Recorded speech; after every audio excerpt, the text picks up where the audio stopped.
Olá, daremos continuidade então ao estudo de tratores agrícolas. Bem, talvez eu não tenha falado antes, mas para aqueles que estão agora pegando esse primeiro tema, por que é importante estudar trator para você envolvido com a agricultura? Veja que muitas vezes a gente pensa, não, eu sei tudo de trator, para que eu vou querer saber disso? Mas o fato é o seguinte, você enquanto técnico, você precisa comprar o trator. E para comprar o trator, você precisa adequar o trator de acordo com as suas necessidades. Tem tratores dos mais variados tamanhos, e quando eu falo tamanho, estou me referindo à potência, classe de potência. Você precisa adequar a sua classe de potência que você precisa comprar de acordo com a necessidade da propriedade. Caso contrário, se comprar pequeno, não vai realizar o trabalho. Né? Se comprar grande demais, vai gastar diesel demais. Então você precisa adequar de acordo com a necessidade. Daí a importância do estudo de tratores, para você poder comprar num primeiro momento adequadamente, saber usar adequadamente e principalmente respeitar os limites da máquina. Falaremos hoje sobre embreagem, diferencial e redução final de tratores agrícolas. Também um pouco de TDP e TDA. Além do final, eu vou mostrar alguns resultados de ensaios de tratores agrícolas no campo. Resultados de teste de ensaio. Uma coisa que tinha no Brasil até algum tempo atrás, mas isso infelizmente esse projeto foi cancelado, era um projeto do governo federal, cancelado na década de 90, infelizmente, e hoje o Brasil praticamente não faz ensaios de tratores agrícolas, mas nos Estados Unidos faz, vários dos tratores testados lá que nós temos aqui, então eu vou apresentar para vocês alguns, como obter esses resultados de ensaio, e principalmente mostrar um pouco da importância desses resultados. Dando continuidade então, falaremos dando continuidade ao assunto de transmissão, porque nós vimos lá motor, falamos de caixa de câmbio, diferentes tipos de caixa de câmbio, de engrenamento constante, hidrostático, caixa seca, caixa sincronizada, muito bem. Mas falamos da caixa de câmbio, mas não falamos dos outros componentes de transmissão. Quais são os outros componentes de transmissão? Ora, embreagem, diferencial, redução final. E aí é importante a gente começar agora da embreagem. O que é embreagem? A embreagem é um interruptor do motor. Veja que depois que a gente liga o motor fica constantemente em funcionamento. Ele fica girando. Fica girando. Então, como que a gente para? Ou como que a gente inicia o movimento? Ou como que a gente faz troca de marchas? Isso é possível através dessa interrupção da transmissão da potência. Essa potência gerada no motor, ela é interrompida, essa transmissão, até chegar nos rodados. E como que essa interrupção é feita? Através do dispositivo chamado embreagem. Então, a embreagem é um interruptor do motor, para que haja a interrupção do torque e potência, de que forma parar a máquina ou se não trocar a velocidade, ou seja, trocar a marcha. Aqui a gente vê uma embreagem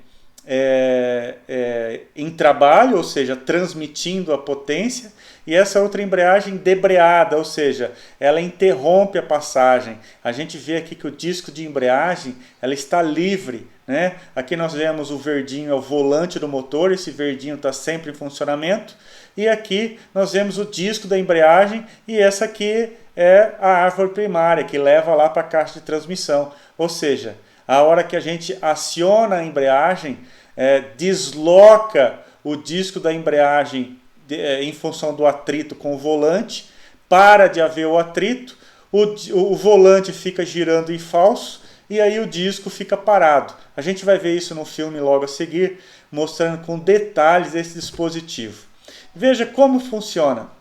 Só antes de mostrar o vídeo, pense nesse motor dado por essa furadeira constantemente em funcionamento. Aí você vai lá e encosta um disco e por fricção, por atrito, esse disco vai começar a rodar também. É exatamente assim que funciona a embreagem.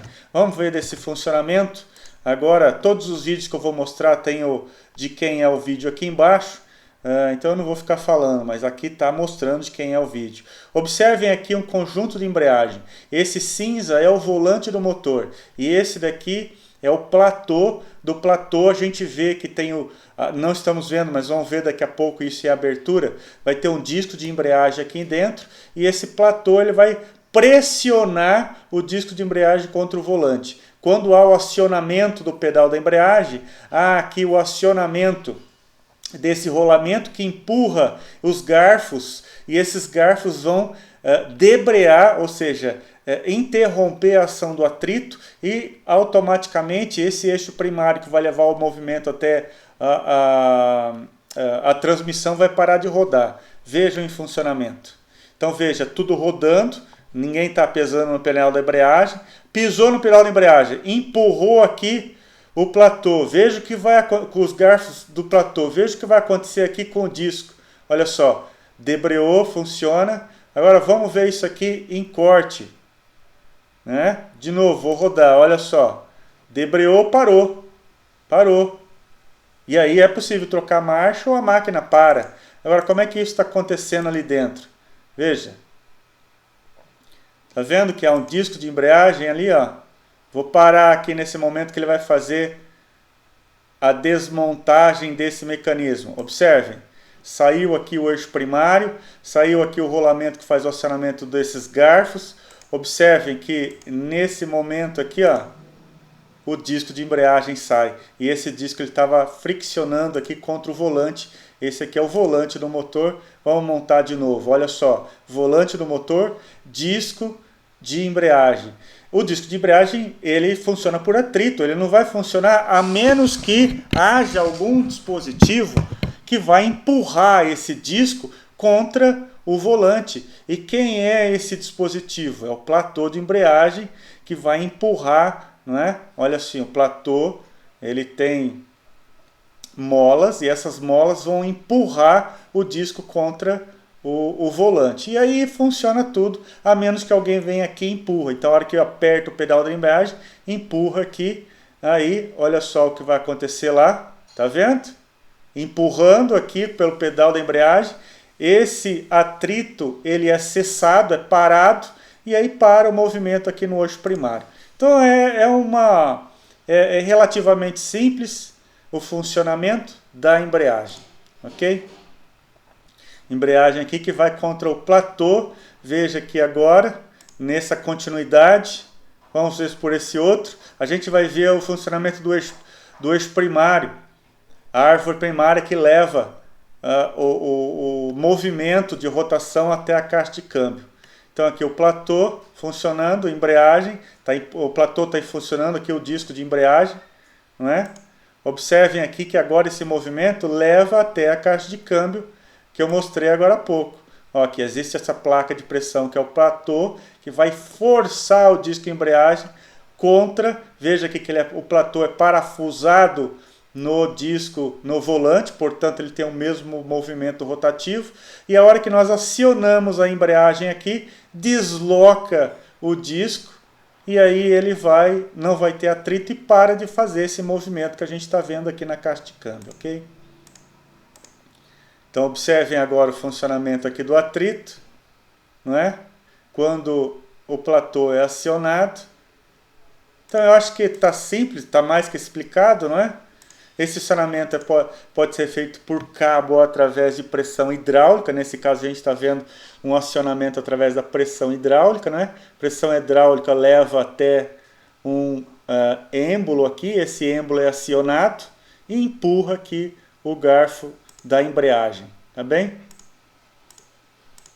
Eu acho que está bem explicado agora. Muito bem, voltando aqui no nosso tema. Então esse é o funcionamento da embreagem, super simples. O que é importante você entender do funcionamento da embreagem? É importante você entender que nunca o operador pode ficar com o pé descansando sobre o pedal da embreagem. Por quê? Porque se ele ficar com o pé descansando sobre o pedal da embreagem, ou seja, com o pé, isso é comum em carro, às vezes a gente foi ensinado a dirigir errado, isso é errado. Porque constantemente, se isso for realizado, constantemente a gente vai ficar, aqui nós temos um rolamento. Se a gente ficar com o pé descansando constantemente no pedal da embreagem, constantemente a gente vai ficar acionando esse rolamento vai ter um desgaste prematuro e aí você vai ter que abrir o trator para trocar o rolamento. Só que esse abrir o trator para trocar o rolamento não é uma operação simples como ir lá e trocar uma luzinha. Só para você entender, para ter acesso à embreagem no trator, nós precisamos abrir o trator no meio. Tá bem? Então vai ficar caro, vai ficar alguma coisa entre 2 e 3 mil reais só para você abrir o trator por essa cagada de operacional aqui de o tratorista, o operador ficar acionando o pedal da embreagem a todo momento. Então é errado ficar acionando. E por que ele fica? Porque muitas vezes ele está fazendo uma operação com tiro curto, precisa fazer manobra toda hora, e aí o acionamento do pedal é alto, né? Precisa ficar levantando a perna. Então às vezes cansa, entra em fadiga e aí ele vai ficar descansando o pé no pedal. Então isso precisa ser evitado, né? Caso contrário, isso vai trazer uma fadiga para o sistema, não é? E vai ter um desgaste do rolamento. O que acontece nos tratores também? Alguns tratores que não possuem um acionamento hidrostático da TDP, que é a tomada de potência, possuem uma embreagem de disco duplo, tá bem? Pelo seguinte, olha, de novo, vejam vocês que no caso da transmissão, se você tiver com dificuldade, eu peço que volte no vídeo anterior, o vídeo tema passada, e assistam o funcionamento da TDP. Observem que o eixo que leva ao movimento até a TDP, até a tomada de potência lá atrás do trator, esse eixo ele toma a rotação da árvore primária antes de entrar na caixa de câmbio. Então o que acontece? Muitas vezes a gente precisa parar o acionamento do trator, por exemplo, deixar o trator parado. Mas não pode parar o acionamento da TDP. Às vezes a TDP não pode parar. Vou dar um exemplo. Você para o trator, mas não pode parar o acionamento da TDP porque a TDP está funcionando lá no implemento uma bomba a vácuo. Não é? Por exemplo, a semeadora. Se parar a bomba a vácuo, vai cair toda a semente, vai ter falha naquele momento. Então, no momento de troca de embreagem, a bomba a vácuo não pode parar. Então, se eu pisasse na embreagem, desacionasse o eixo primário, que leva totalmente até para a caixa de câmbio, e leva para a TDP também, parava a TDP e parava o funcionamento do implemento. Então, o acionamento da TDP é independente da árvore de transmissão, da caixa de mudança de marcha. Por isso, o acionamento da TDP, embora ainda pegue o movimento aqui na árvore primária, ou ele é acionado hidrostaticamente através de um botão ou uma alavanca no trator, não é? E aí, nesse caso, não precisa pisar na TDP, eu vou mostrar isso com 10 detalhes lá na frente, ou esse acionamento é feito mecanicamente, e quando é feito mecanicamente, ele é feito através de discos duplos, como esse que eu estou mostrando agora. Então, esse disco duplo, como é que funciona? Num primeiro momento, quando o operador pisa no pedal da embreagem, ele tem 2 estágios. Tem 2 estágios de embreagem. Então, no primeiro estágio, o que vai acontecer? No primeiro estágio, ele vai pisar no pedal da embreagem e vai deslocar ou vai desligar só o acionamento da caixa de mudança de marcha. E quando ele pisa num segundo estágio, então veja aqui, tá vendo esse eixo interno? Aqui tá os dois discos da embreagem acionados. Então, quando ele pisa no primeiro estágio, ele desloca a primeira embreagem, desliga a primeira embreagem do volante, mas continua em funcionamento o segundo estágio, ou seja, a segunda embreagem, que é a que leva para a TDP, continua em movimento. E isso é importante. E quando ele precisa desligar a TDP? Bom, se ele precisa desligar a TDP, então ele precisa acionar os 2 estágios. Ele precisa acionar o pedal da embreagem até o final e aí desliga o segundo embreagem e aí ele pode acionar ou desacionar a TDP, não é? Então, nesse sentido, esse é como é que funciona a embreagem de duplo estágio, que tem em tratores agrícolas. É muito comum isso aqui ter em tratores agrícolas, principalmente os tratores mais baratos, menos especificados. Alguns tratores mais especificados, ou seja, de maior valor agregado, esses tratores, geralmente possuem acionamento da TDP através do botão, ou seja, um acionamento hidrostático, porque o engrenamento aqui ele é constante e esse acionamento vai ocorrer ou não através da pressão do óleo sobre um disco de fricção hidrostática, a exemplo de funcionamento que eu já expliquei na aula passada, no tema passado. Volte no vídeo passado e veja se não entende o que eu estou dizendo agora. Muito bem, depois da embreagem tem a caixa de mudança de marcha, e depois da caixa de mudança de marcha nós temos o que? O diferencial. Então esse é o diferencial. Qual é a função do diferencial? No primeiro momento, a função diferencial é receber o torque e potência aqui que vem da caixa de mudança de marcha e transmitir isso no ângulo de 90 graus para os rodados. Mas não é só isso. O diferencial tem função também de compensar a diferença de rotação dos rodados nas curvas. Nossa, não entendi. Sim, pensa comigo. Quando você gira numa curva, o eixo interno do rodado gira menos do que o eixo externo. Por quê? Porque o percurso feito pelo rodado interno da curva é menor do que o percurso feito pelo rodado externo. Então o que ocorre? Esse diferencial precisa compensar essa diferença de rodado, porque senão haveria o patinamento. Veja, nessas bicicletinhas, a gente vê algumas bicicletinhas, alguns triciclos, né? Que geralmente são bicicletas mesmo, que a pessoa tem uma roda na frente e 2 rodados atrás. A gente consegue ver que a pessoa vai com o eixo de transmissão na perna, no pedal, e vai até uma catraca, e essa catraca já leva os rodados. Perceba nessas bicicletinhas que é um patinamento no rodado interno, quando a pessoa faz uma curva. Mas isso não pode acontecer num trator, não é? Não pode ser num carro, num caminhão. Então, nesses veículos, existem o diferencial. E o diferencial, através desse conjunto de eixo de planetárias e satélites, veja aqui que nós temos as engrenagens planetárias e as engrenagens satélites que rodam sobre as planetárias. E essas engrenagens têm no diferencial. Nossa, que complicado! Sim, vamos ver o funcionamento do diferencial para a gente entender ele com facilidade. Veja aqui que nós temos o motor, veja aqui que recebe do motor. Eu vou botar isso aqui em funcionamento e vocês vão observar o que acontece aqui nessa rotação sendo transmitida para os rodados. E a mesma coisa acontece no trator, ok? Se o trator tem tração dianteira auxiliar, ou seja, o eixo dianteiro também possui tração, então há um diferencial traseiro e há um diferencial no eixo dianteiro também, ok? Vamos botar isso em funcionamento, vocês vão ver o quê? Que o motor, o trator está caminhando em linha reta, portanto, mesmo havendo aqui diferenças, passando um solavanco, um buraco, a rotação dada pela ambas as engrenagens, vou voltar aqui, olha só, a rotação de ambos os rodados é a mesma. Então vem do motor, rotação de ambos os rodados é a mesma. Então aqui as engrenagens satélites e planetárias não estão em funcionamento. Por quê? Porque a mesma rotação é de ambas as rodas, o rodado dianteiro, o direito e o rodado esquerdo. Mas veja o que vai acontecer agora numa situação, então veja. Tá vendo?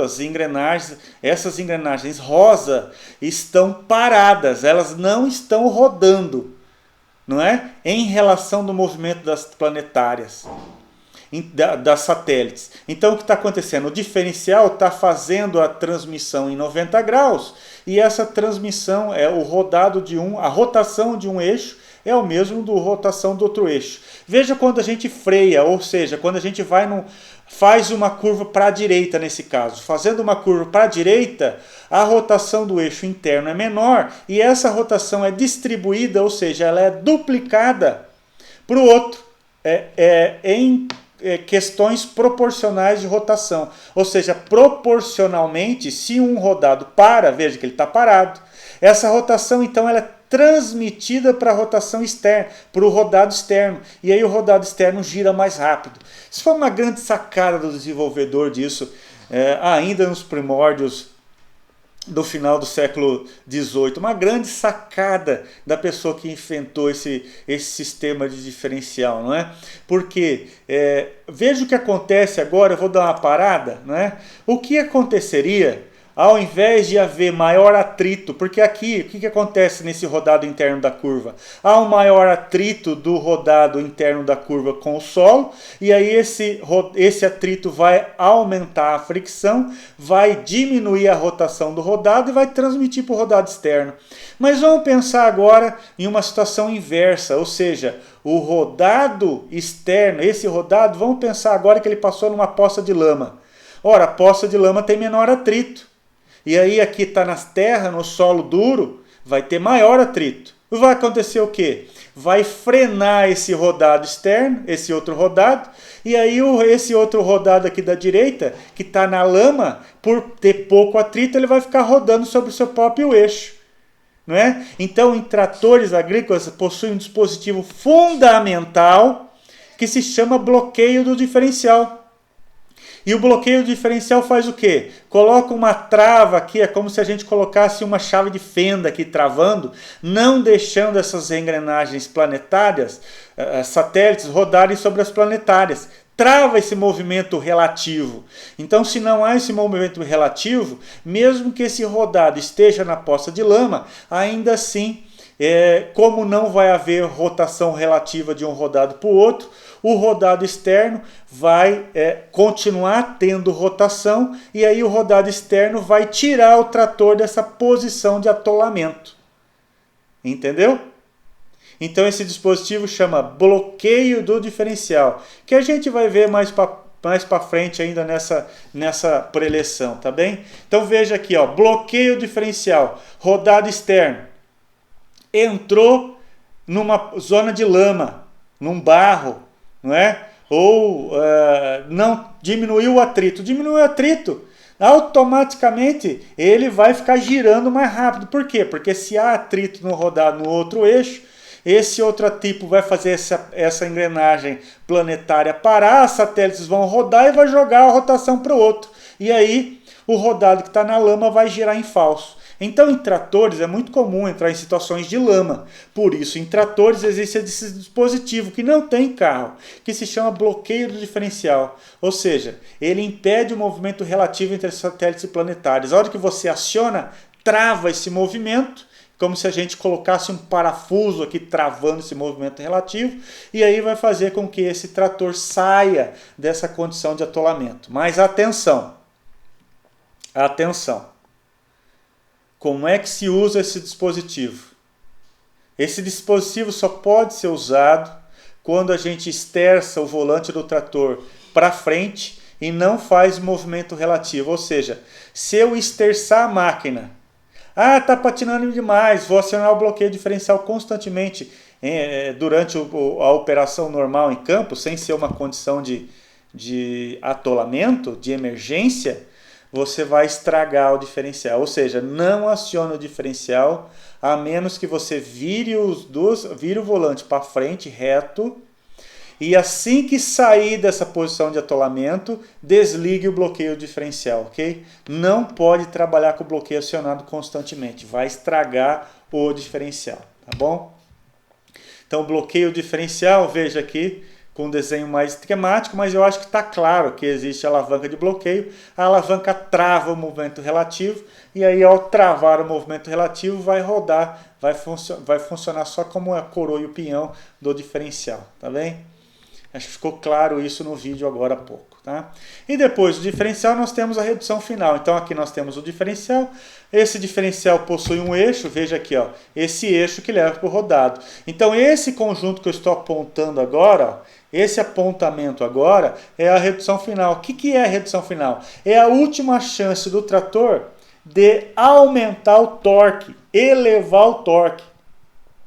Veja que é uma relação de transmissão, gira bastante a engrenagem menor para girar pouquinho a engrenagem maior. Então ele multiplica o torque, porque trator precisa de torque, não é? Lembre-se disso, para fazer força de alavanca, para fazer o movimento do arado que está encravado no solo, precisa de muito torque. Então essa é a redução final que vai elevar ao extremo, ou seja, ao extremo não, de acordo com o planejamento desenhado pelo engenheiro mecânico que projetou a máquina, não é?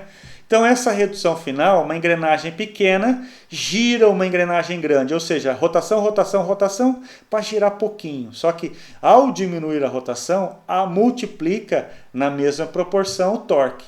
E aí fazendo com que haja esse torque sendo transmitido por rodado e sendo transmitido para o solo, para fazer a movimentação pesada de principalmente os implementos em contato com o solo, não é?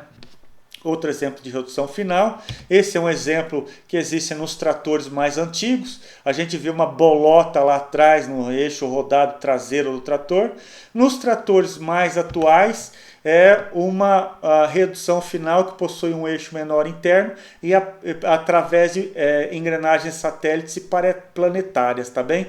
Então aqui nós temos as satélites, a planetária passada. Então aqui, ao invés de ter um eixo aqui fazendo com que haja uma carcaça maior, então aqui há uma relação de transmissão mais enxuta, mais empacotada, de menor dimensão, não é? Então hoje nos tratores mais atuais é difícil ver a redução final. A gente vê lá um conjunto de redução final, mas não sabe que é aquilo. Mas o importante para você, principalmente nos tratores que tem redução com tração dianteira auxiliar, é importante entender que aquela bolota lá na frente do eixo dianteiro, aquilo é redução final, existe uma caixa e existe um parafusinho para você ver o nível do óleo, tá bem? Então é importante você colocar esse pneu numa posição de 90 graus aqui, ó. Então com esse furo, é um furo de verificação de nível. Coloque ele não é nem no ponto superior nem no ponto inferior. Coloque ele no meio, abre ele e verifica o nível. Se está abaixo dessa posição do meio, é preciso completar esse óleo, um óleo de transmissão que vai ali na redução final, tá bem? Então não pode deixar esse óleo muitas vezes. Ele precisa ser trocado de tempos em tempos ali de acordo com a especificação do fabricante no manual. Tá bem? Então, só para você, como manutenção técnica, verificar o nível desse óleo de tempos em tempos e olha no manual, porque cada fabricante tem um período de verificação. Um outro exemplo aqui da redução final, então a gente vê aqui como é que funciona, né? Eu acho que ficou claro isso daqui. Tá? E a TDP? A TDP é a tomada de potência, que toma a posição lá do eixo primário que leva até a caixa de mudança de marcha. Então ele pega aqui, pega a rotação e leva direto lá para trás. Eu estou apresentando isso de novo, por quê? Porque agora você vai ver o acionamento. Então aqui a pessoa, aquele que está acoplando aqui o eixo cardan, esse eixo cardan é que vai fazer a movimentação de alguma coisa no implemento. Por exemplo, uma roçadora, o acionamento da bomba do pulverizador. Então ele acopla aqui, é importante você entender então que esse eixo aqui, é o eixo da TDP, ele possui estrias e isso é padronizado. É padronizado porque você precisa encaixar aqui nesse eixo cardan que vem junto com o implemento, não é? Então são duas coisas padronizadas. Primeiro a dimensão, segundo é a rotação, tá bem? Então qual é a rotação mais comum? A rotação mais comum é de 540 RPM e 6 estrias. Só que existe ainda um opcional para trator que é de 1000 RPM. E de 21 estrias. Quando você vai usar essa rotação de 1000 RPM, hein? Essa rotação de 1000 RPM, ela é necessária e é um opcional, porque aí você fica trocando uma alavanca lá. Então é mais uma alavanca para o operador operar, entre 540 e 1000 RPMs. Tá? Essa rotação de 1000 RPMs, ela é chamada de rotação econômica, tá? Também muitas vezes. Então ela está endereçada para o acionamento principalmente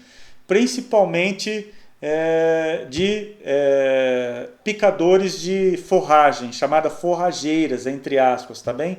Então o acionamento da TDP, ela pode ser através de acionamento mecânico por alavanca, nesse caso aqui é um acionamento mecânico na alavanca que vai engrenar aqui no eixo primário. Falei errado. A TDP econômica, ela não pega aqui do eixo primário, ela pega aqui dessa árvore, na saída da caixa de mudança de marcha, tá bem?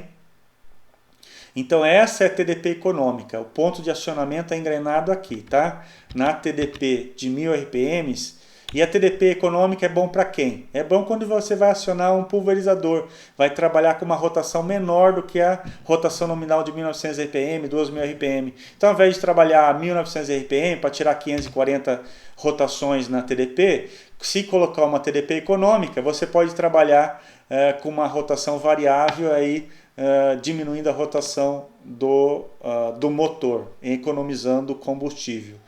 Só que 1000 RPM não é TDP econômica. 1000 RPM é para picadores de forragem, forrageiras, e aí a carga de potência necessária é elevada, e aí não trabalha com rotação econômica. Por quê? Porque a rotação econômica não tem torque suficiente para o acionamento da picadora de forragem e vai embuchar. Então, essa opcional de 1000 RPM é principalmente para picadores de forragem. E o acionamento, como é que é feito? O acionamento é mecânico por alavanca, o operador ele pisa na embreagem de duplo estágio, como eu montei ainda nessa preleção anteriormente, ou é um acionamento eletrohidráulico feito por um botão aqui, como esse que está sendo ilustrado, tá bem? E, por fim, TDA. O que é TDA? Tração dianteira auxiliar. Então veja que tem diferente. Tudo que você acha que é 4x4 não é 4x4. 4x4 é só esse trator aqui, ó. 4x4 é só quando o rodado dianteiro é de mesma altura que o rodado traseiro. Então, quando o rodado dianteiro tem a mesma altura que o rodado traseiro, toda a ação de tração feita por rodado traseiro tem a mesma ação no rodado dianteiro, ou seja, a mesma energia de tração do rodado traseiro é a mesma energia de tração do rodado dianteiro. Aí é 4x4 de fato, tá bem? Então, na maior parte das vezes, você vê um 4x2 TDA. Isso não é 4x4, isso é 4x2 TDA, ou seja, o rodado dianteiro ele é menor que o rodado traseiro. Portanto, ele é auxiliar. Por que ele é auxiliar? Porque a força de tração no dianteiro é menor do que a força de tração no traseiro, tá bem? A área de contato entre o pneu e o solo do traseiro é muito maior. Por isso, a energia de tração do rodado traseiro é maior. Por isso, o dianteiro só auxilia. Então, o nome correto dele é 4x2 TDA. E quando é 4x2 simples, é essa condição, não é? Ah, mas esse trator nem usa mais. Usa sim. E ainda tem para vender. Por quê? Porque algumas opções, por exemplo, eu vou tratar eu tenho uma frota de 50 tratores só para fazer pulverização de laranja. Ora, não precisa de 4x4. 4x2 simples é suficiente. E aí quando se fala 4x2, tem 4 rodados com tração só no rodado traseiro. Tá bem? Então é 4x2, 2 só que oferece, 2 rodados que oferece tração, e o rodado dianteiro é feito só para o direcionamento e para o suporte da máquina. Então esse é o 4x2, 4x2 TDA, quando é altura de pneu diferente, 4x4 quando tem altura de pneu igual, e esteira, como nesse caso está sendo ilustrado aqui, tá bem? Então a tração 4 dianteira, a tração auxiliar dianteira é importante, principalmente quando a gente faz operações de tração de fato, que precisa de torque, que precisa de transmitir esse torque contra o solo, operações mais pesadas. Operações mais pesadas que eu estou dizendo quais são? Operações que têm um implemento em contato com o solo. Quando eu tenho operações em terreno, principalmente terreno regular, pouca declividade, e não preciso de trabalhar com alguma operação de contato do solo, por exemplo, um trator que vai só roçar, um trator que vai só pulverizar, não preciso de tração dianteira auxiliar, tá bem? Agora, quando eu trabalho numa situação de elevada inclinação, sei lá, 10% de inclinação, é uma elevada declividade, aí, mesmo trabalhando com pulverizador, estou nessa condição, ou esse trator vai operar em contato com o solo de fato, uma semeadora, uma grade, um arado, aí eu preciso de 4x2 TDA. Né?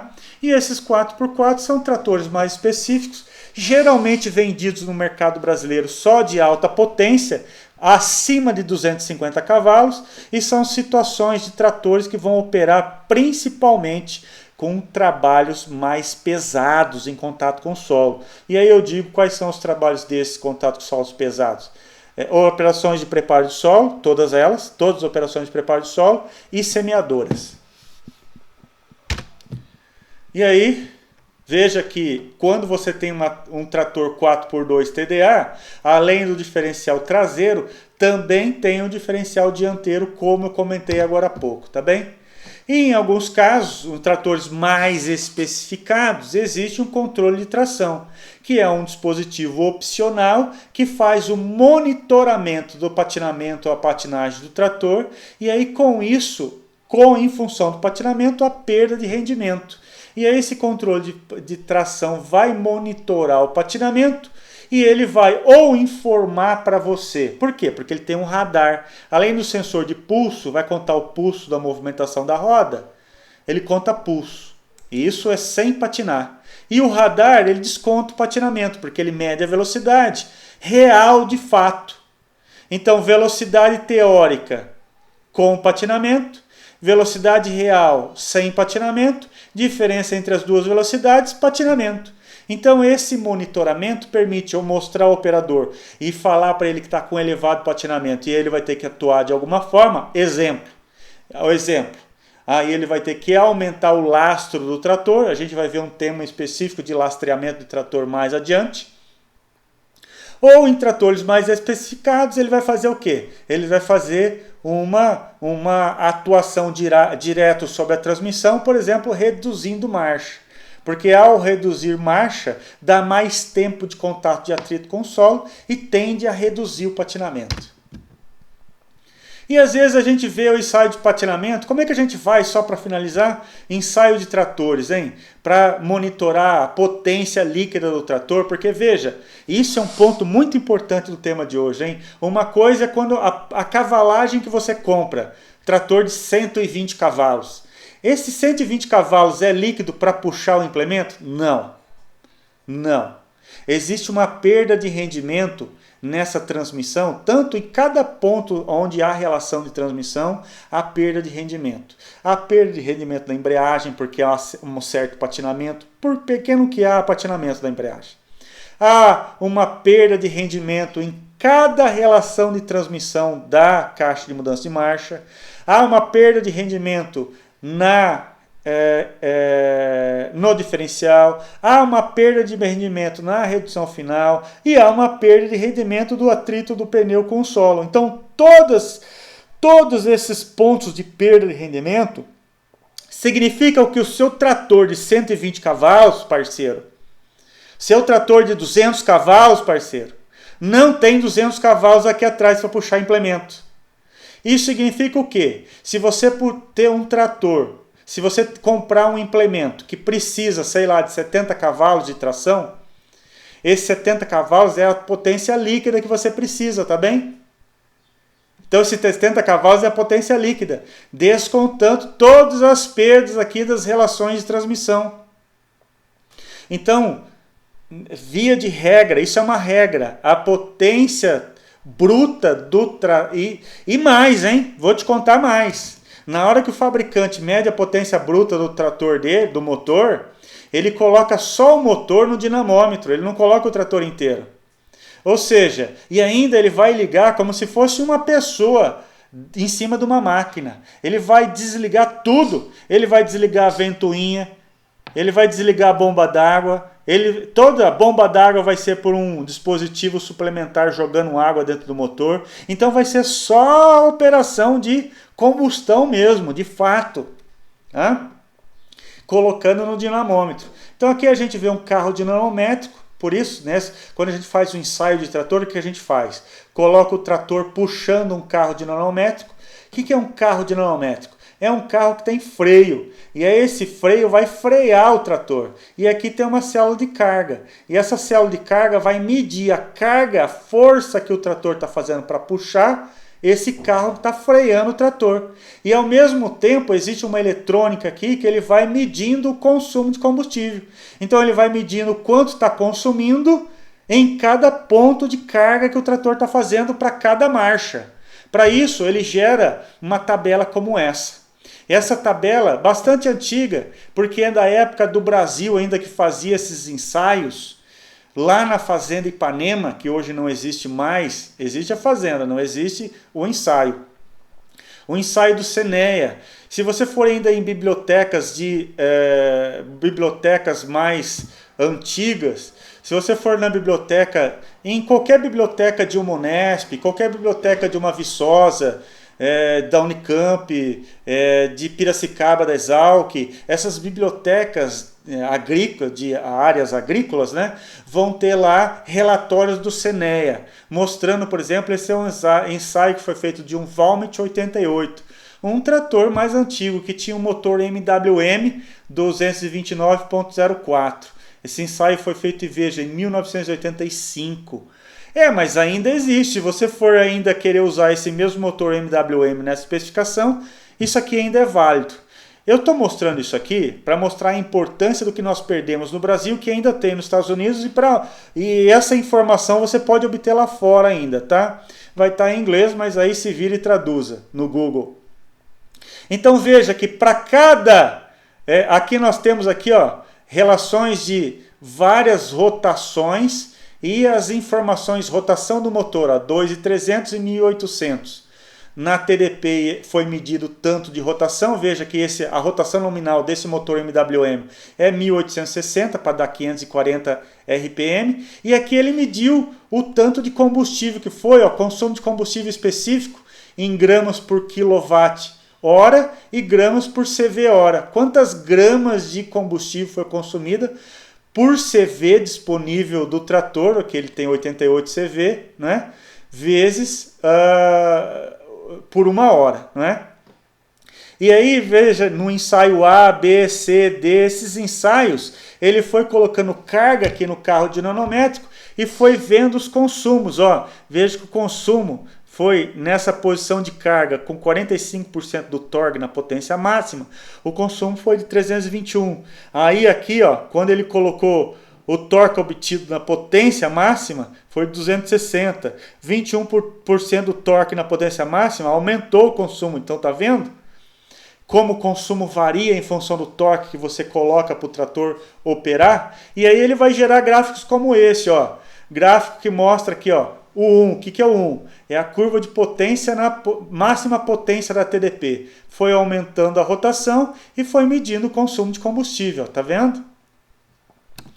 E assim você pode ver, então, qual vai ser o consumo de combustível para o seu trator, para o seu motor, em determinada faixa de rotação do seu trator. E aí você pode ter a potência também líquida para a barra de tração, que é a barra de tração que vai fazer o movimento de uma grade, por exemplo. E aí essa potência líquida na barra de tração, você vai multiplicando por esses fatores. Ó, potência bruta no volante, por exemplo, o motor lá de 100 cavalos. 100 cavalos para o volante já perdeu 0,92. Aí potência líquida no volante. Então de 100 cavalos sobrou só 92 cavalos. Aí multiplica 92 cavalos por 0,9 é o que sobrou na TDP. Tá vendo? Potência líquida na TDP multiplica por 0,92 e 0,90 de novo. Ou multiplica por 0,83. Então a potência bruta no volante, ou seja, você tem lá um trator de 80 cavalos, ele multiplicando 0,83, ele vai ter uma potência de 0,83 de 100, ou seja, 83 cavalos na TDP só. Tá bem? E aí você pega esse 0,83, veja, se você multiplicar por um trator, olha, 4 por 2, simples, veja que se você multiplicar de novo 0,83, 83 cavalos, multiplicado por 0,72, vai diminuir mais ainda a potência líquida, que vai ser a potência líquida na barra de tração. E veja, por um arado ou uma terra fofa, por exemplo. Terra fofa ele vai patinar muito. Então a potência líquida na barra de tração vai ser menor ainda. Tá bem? Esse aqui é um solo fofo, um solo recém-arado e um solo firme, um solo compactado, não é? Então veja que a potência líquida na barra vai diminuindo conforme o índice de tração, ou seja, conforme a maior ou menor atrito. E num solo compactado, não é? vai haver maior atrito. Então veja que do 4x2, quando você coloca uma tração dianteira, você aumenta, ó, tá vendo que aumentou 5% aqui de tração, de energia que você vai passar para a barra de tração, de potência que você vai passar para a barra de tração. Então essa é uma quadro bastante clássico e bastante feito aqui pela ASAI, publicado no termo técnico da ASAI de 2004, e essa relação aqui da potência líquida na barra de tração é muito usual e é bastante importante você, quando você for calcular de fato a potência líquida necessária para puxar determinado implemento, calcule a potência líquida na barra de tração, tá bem? E por fim, aonde você consegue as informações de consumo de combustível, potência líquida, se você perdeu isso aqui, eu quero o dedo do trator tal, use esse, porque lá em Nebraska, da Universidade de Nebraska, em Lincoln, tem lá um laboratório que faz teste para todo trator agrícola fabricado nos Estados Unidos. E aí, como alguns tratores de lá têm o mesmo motor daqui também, você pode usar, ou é um motor muito parecido, você pode usar. E hoje as plataformas de tratores são plataformas globais, não é? Veja, um trator Case, John Deere, New Holland, Agco, são plataformas globais. Então, muitos tratores de lá você vai achar um trator. Então, entra nessa página aqui, ó. Se você digitar teste de trator de Nebraska, entra em publicação. Vou mostrar agora um exemplo aqui em tempo real. Ó. Entra em publicação. E aí eu vou entrar. Qual marca de trator que é? É um trator Kubota, japonês, John Deere, Challenger, Case, Agco, Massey Ferguson, New Holland. Vou ver aqui um trator John Deere. Aí é um trator John Deere da série, um trator maior de 200 cavalos, o 7 lá 200 cavalos. Veja que tem aqui as transmissões e os sistemas diferentes para cada trator, né? Vou pegar um 7320 aqui, ó. Vamos ver quanto tem de potência esse trator no mercado americano. Esse motor no mercado americano, ele tem 7320, ele vai ter HP aqui, ó, em HP, 120 HP, né? 115 HP. 115 HP é alguma coisa como um pouquinho mais em cavalos, mas pode fazer a mesma coisa, vai dar um pouco mais de 117 CV, alguma coisa assim, tá bem? Então aqui você vai ter as informações, ó, de consumo de combustível para cada relação da rotação. Veja que aqui, ó, rotação, ó, tá vendo? E aí, ó, drawbar performance, ou seja, performance na barra de tração. E aí você tem a potência líquida aqui, ó, em cada ponto de velocidade, consumo de combustível, tá certo? E o quanto de potência que foi disponível na barra de tração medida, tá? Para cada condição aqui de 75% da máxima potência, 50% da máxima potência.